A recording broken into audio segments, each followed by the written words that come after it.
একজন লোক তার 30 শতক জায়গা বিক্রি করে ফ্রান্সের ফ্রান্সের পতাকা বানাইছে। এটা মেবি 7.5 কিলোমিটার লম্বা একটা পতাকা বানাইছে নিজের জমি বিক্রি করে।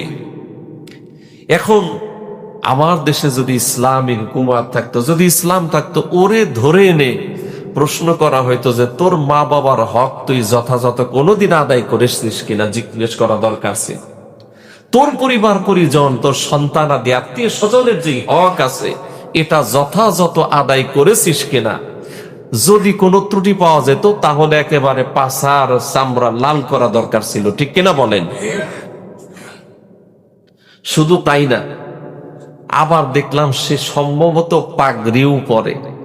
সরমনায়ের ভাইরা যে সবুজ কালার পাগড়ি পরেন, ওরকম একটা পাগড়ির কাপড়ও তার কাঁধে দেখা গেল, আর মাথায় টুপি আছে, পরনে পাঞ্জাবি আছে। এর মানে বোঝা যায় নামাজও পড়ে।